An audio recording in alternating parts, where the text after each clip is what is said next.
महिलाओं को बहुत ज़्यादा कन्फ्यूज़न तब होती है अगर उन्होंने पहली बार प्रेगनेंसी कंसीव किया है, तो उनके मन में हज़ारों तरह के सवाल होते हैं कि क्या इस मंथ में प्रेगनेंसी कंसीव होगी या फिर एज यूजुअल पीरियड आ जाएंगे। तो आपको मैं एक सटीक लक्षण बताने वाली हूँ, अगर वो आपके शरीर में हो रहा है तो आप एक अनुमान लगा सकते हैं कि आपने प्रेगनेंसी कंसीव कर ली है। और वो भी ये चीज़ें जो भी होंगी वो आपके पीरियड मिस होने के पहले ही आपको बता देंगी, तो आपको एक शॉर्ट अंदाज़ा लग जाएगा। लेकिन अगर आप 100% श्योर होना चाहते हैं तो मैं तो आपको यही बोलूँगी कि जिस दिन आपका पीरियड डेट आता है उसके 7 दिन 8 दिन के बाद जब वो मिस हो जाए, तब अगर आप प्रेगनेंसी टेस्ट किट यूज़ करते हैं और उसमें अगर आपको डबल लाइन दिखती है तो आपको प्रेगनेंसी कंफर्म माननी चाहिए। ये वीडियो काफ़ी इन्फॉर्मेटिव है, प्लीज़ शुरू से लेकर लास्ट तक ज़रूर देखिएगा। नमस्कार दोस्तों, मेरा नाम हर्षिता वर्मा है और आपका मेरे चैनल ट्विंस माय वर्ल्ड पे स्वागत है। तो वो कौन सा ऐसा लक्षण है जो कि आपके पीरियड मिस होने के पहले ही संकेत दे देता है कि आपने प्रेगनेंसी कंसीव कर ली है?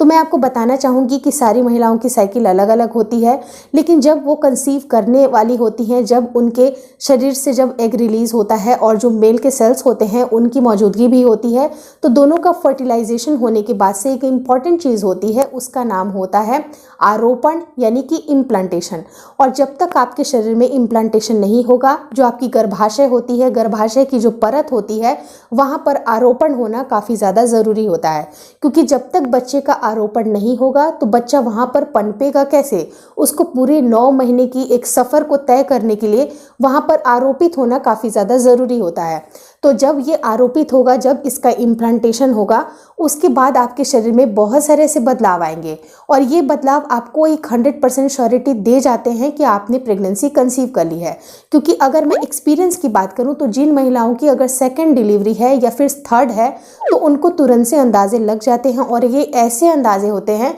जिसको नज़रअंदाज आप नहीं कर सकते हैं। तो आपके पेट में बहुत सारे ऐसे हलचल होते हैं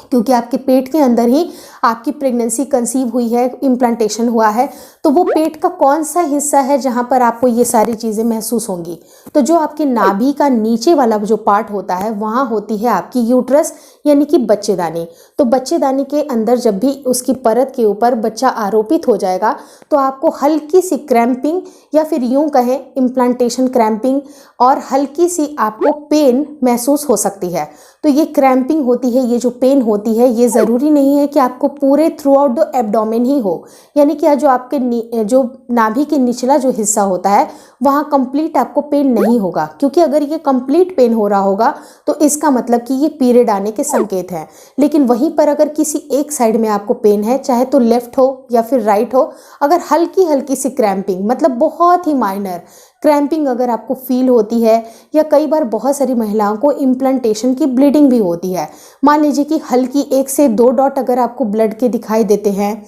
या फिर हल्की सी स्पॉटिंग जो कि ब्राउन कलर की हो सकती है, पिंक कलर की हो सकती है, कुछ इस तरह की अगर स्पॉटिंग हल्की सी दिखाई देती है, तो ये बहुत बड़ा संकेत होता है बहुत सारी महिलाओं में कि वो इसको एक प्रेगनेंसी के सिम्टम की तरफ देख सकती हैं। लेकिन वहीं पर अगर मैं बात करूं कि पेट में कुछ और भी चीज़ें होती हैं, जैसे कि उनके शरीर में जब उनको ऐसा लगेगा कि उनने नॉर्मल खाना पीना खाया, उनका शरीर भी बिल्कुल हेल्दी है, किसी भी तरह की कोई कॉम्प्लिकेशन, ना ही ब्लोटिंग, ना ही बहुत तरह की गैसी फील होना, लेकिन अचानक से उनको उनके पीरियड डेट के पहले ही, मतलब 2 से 3 दिन पहले अगर उनको ब्लोटेड फील हो रहा है, ब्लोटेड यानी कि अगर आपको गैस सा फील हो रहा है, थोड़ा सा अनकंफर्टेबल लग रहा है, आपको लग रहा है कि आपका खाना नहीं पचा है, कुछ अपच सी समस्या लग रही है, तो इसको भी आप प्रेगनेंसी के लक्षण मान सकते हैं। तो मुझे लगता है कि आपके सारे डाउट्स क्लियर हो गए होंगे। ये सारे लक्षण अगर आपको दिखाई देते हैं, और कई बार बहुत सारी महिलाओं को कॉन्स्टिपेशन भी हो जाता है, तो अगर ये सारे लक्षण अगर आपको दिखाई देते हैं तो इसको आप 100% प्रेगनेंसी मान सकते हैं। लेकिन श्योर होने के लिए आपको टेस्ट किट ज़रूर इस्तेमाल करना चाहिए। तो टेस्ट किट कैसे इस्तेमाल करना चाहिए, इस्तेमाल करने की क्या विधि होगी, उसके लिए सेपरेटली मैंने एक वीडियो बनाया है जो कि एंड स्क्रीन पे यहाँ पर शो हो रहा होगा, तो उसको जाके ज़रूर देख लीजिएगा। और अगर आप मेरे चैनल पे पहली बार आए हैं तो रिक्वेस्ट यही करूँगी कि चैनल पे कंटेंट देखिए, कंटेंट अगर आपको अच्छे लगते हैं, अगर आप सेटिस्फाइड हैं तो एक बार सब्सक्राइब का बटन ज़रूर दबा के मुझे मोटिवेट करें। Thank you so much for watching twins my world.